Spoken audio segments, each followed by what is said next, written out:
18 ডিচেম্বৰত গুৱাহাটীত যি ঘটনা সংঘটিত হ'ল এটা ৰাজনৈতিক দলে প্ৰতিবাদী কাৰ্যসূচী ৰূপায়ণ কৰি থকা অৱস্থাত গুৱাহাটীৰ সাংবাদিকসকলে ভাষ্য সংগ্ৰহ কৰি আছিল আৰু সেই সময়তে আৰক্ষীয়ে কন্দুৱা গেছ নিক্ষেপ কৰিছে আৰু ইয়াৰ ফলত গুৱাহাটীৰ কেইবাগৰাকীও জ্যেষ্ঠ সাংবাদিক ফটো সাংবাদিক গুৰুতৰভাৱে আহত হ'বলগীয়া হৈছে অসুস্থ হৈ পৰিবলগীয়া পৰিৱেশৰ সৃষ্টি হৈছে আৰু এই ঘটনাক আমি শিৱসাগৰ ই মিডিয়া সংস্থাৰ তৰফৰ পৰা ধিক্কাৰ জনাইছোঁ এনে ঘটনাৰ যাতে পুনৰাবৃত্তি ভৱিষ্যতে নহয় এই ক্ষেত্ৰত আৰক্ষী প্ৰশাসন আৰু চৰকাৰে বিহিত ব্যৱস্থা গ্ৰহণ কৰিব লাগে আৰু চৰকাৰখনে এই ক্ষেত্ৰত যি ধৰণৰ পদক্ষেপ এই মুহূৰ্তলৈকে গ্ৰহণ কৰিবলগীয়া আছিল তেনেধৰণৰ কোনো পদক্ষেপ গ্ৰহণ কৰা নাই যিসকল ইয়াৰ সৈতে জড়িত দোষী আৰক্ষী বিষয়া বা কৰ্মচাৰী আছে তেখেতসকলক উপযুক্ত শাস্তি প্ৰদান কৰিব লাগে তেখেতসকলক নিলম্বন কৰাৰ দাবী উত্থাপন কৰিছোঁ তেখেতসকলক চাকৰিৰ পৰা বৰ্খাস্ত কৰাৰ দাবী উত্থাপন কৰিছোঁ আৰু এনেধৰণৰ ঘটনা যাতে পুনৰাবৃত্তি কোনো কাৰণতে সংঘটিত নহয় এই ক্ষেত্ৰত চৰকাৰখনে ৰাজ্যৰ মুখ্যমন্ত্ৰীগৰাকীয়ে এক উচিত পদক্ষেপ গ্ৰহণ কৰিব লাগে আৰু এই ঘটনাক আমি পুনৰবাৰ ধিক্কাৰ জনাইছোঁ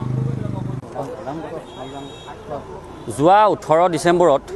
গুৱাহাটীত হোৱা এটা কাৰ্যসূচীৰ বাতৰি সংগ্ৰহৰ বাবে যোৱা সাংবাদিককৰ্মীসকলৰ ওপৰত প্ৰশাসনে যি ধৰণে আৰক্ষী প্ৰশাসনে কন্দুৱা গেছ নিক্ষেপ কৰিলে এইটো কোনো কাৰণতে গ্ৰহণযোগ্য নোহোৱাৰ যুক্তিসংগত নহয় তেওঁলোকে এটা কথা পাহৰি যোৱাটো ভুল যে সাংবাদিকসকলে এইটো নৈতিক দায়িত্ব বাতৰি সংগ্ৰহ কৰাটো তেওঁলোকৰ নৈতিক দায়িত্ব গতিকে তেওঁলোকৰ ওপৰত এনেধৰণৰ হোৱাটো কোনো কাৰণতে গ্ৰহণযোগ্য নহয় আৰু ইয়াৰ সমান্তৰালকৈ বৰ্তমান সময়ত সাংবাদিককৰ্মীসকল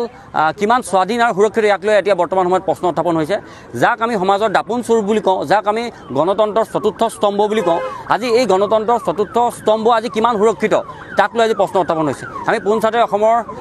পোনপটীয়াকৈ আমি মাননীয় মুখ্যমন্ত্ৰী মহোদয়ক আমি অনুৰোধ জনাইছোঁ প্ৰতি মুহূৰ্তত সাংবাদিককৰ্মীসকলৰ ওপৰত হোৱা আক্ৰমণ সেই ঘটনা হওক যে এই আক্ৰমণ বন্ধ হওক ইয়াৰ ওপৰত যাতে মুখ্যমন্ত্ৰী মহোদয়ে দৃষ্টি নিক্ষেপ কৰে ইয়াৰ সমান্তৰালকৈ সংবাদকৰ্মীসকলক যাতে সুৰক্ষা প্ৰদান কৰে তাৰ আমি পোষকতা কৰিছোঁ এই প্ৰতিবাদী কাৰ্যসূচীৰ বাতৰি সংগ্ৰহ কৰিবলৈ গৈছিলে গুৱাহাটীৰ একাংশ সাংবাদিক আৰু সেই সময়তে আৰক্ষীয়ে প্ৰতিবাদী নিৰ্বিচাৰ বাবে কন্দুৱা গেছ প্ৰয়োগ কৰাৰ ফলত তাত থকা যিসকল গুৰুতৰভাৱে অসুস্থ হৈ পৰে কাৰণ সেই সময়ত নেতৃত্ব লৈছিলে তেওঁলোকৰ ভাষ্য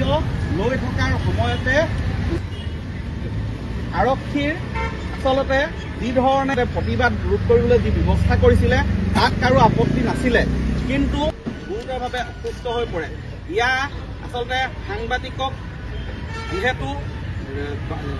ভিডিঅ' বা ভাষ্য সংগ্ৰহ কৰি থকাৰ সময়তে সাংবাদিকৰ গাটো এক প্ৰকাৰৰ নিক্ষেপ কৰা হয় কন্দুৱা গেছ অনুষ্ঠান উদ্যোগত সাংবাদিকসকলে এই প্ৰতিবাদী কাৰ্যসূচী গ্ৰহণ কৰিছে আৰু সাংবাদিকসকলৰ বাতৰি সংগ্ৰহৰ ক্ষেত্ৰত যি বাধা দিয়া হৈছে বাতৰি সংগ্ৰহৰ সময়ত যি ধৰণে সাংবাদিকৰ ওপৰত আচলতে এনেধৰণৰ কন্দুৱা গেছ নিক্ষেপ কৰা হৈছে তাৰ বিভিন্ন দল সংগঠনৰ বিষয়ববীয়াসকল যোৱা পৰহিয়ে আচলতে আমাৰ যিসকল সংবাদকৰ্মীৰ ওপৰত তেওঁলোকে বাতৰি সংগ্ৰহৰ বাবে গৈছিল আৰু তাত গণতন্ত্ৰৰ চতুৰ্থ স্তম্ভ বুলি আচলতে মুখে